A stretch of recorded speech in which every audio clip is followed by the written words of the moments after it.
o'rtog'imni yigitini qandoq olib qo'ysam bo'ladi? Qandoq o'zimga keltirib olsam bo'ladi?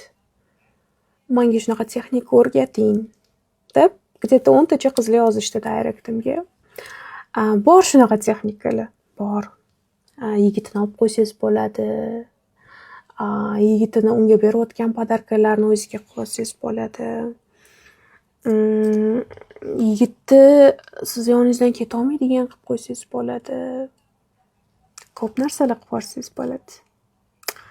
Lekin siz o'rtog'ingizni ko'zlariga ertaga qara olasizmi? Ertaga mayli o'sha yigit bilan turmush qurib ketsangiz, baxtli bo'lib ketsangiz, balki farzandli ko'rarsiz, lekin vijdon azobi sizni umringiz oxirigacha qiynamaydimi? Balkim sizni o'rtog'ingiz uni taqdiri bo'lgandir. O'shaning uchun tanishishgandir. Siz ikkita insonni taqdirini 180 gradusga o'zgartirib yuborib, ertaga baxtli bo'la olasizmi?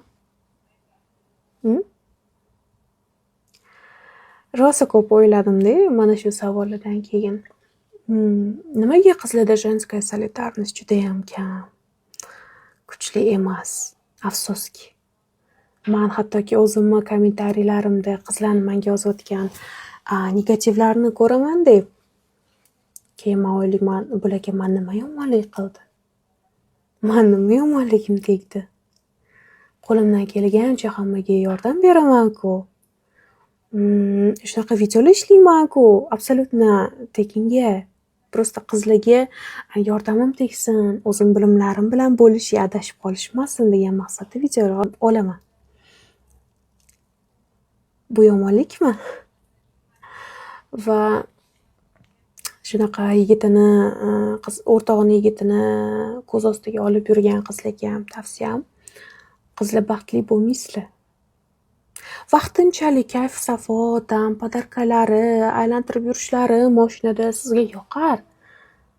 Lekin o'rtog'ingizni og'rigan tili ertaga sizga shunaqa katta udar beradi, o'zingiz bilmay qolasiz. Keyin o'zingizga savol berasiz faqat. Men nima gunoh qilgan edim bu hayotda? deb. O'shaning uchun davaychi qizlar, bir-birimizga mehrli, bir-birimizni podдержка qiladigan, dugona bo'laylik, shunaqa bir oila bo'laylik. Faqat mehr, podдержка qilaylik. Yaxshi yigit topgan bo'lsa, xursand bo'linglar, sizlarga ham keladi shunaqa yigit.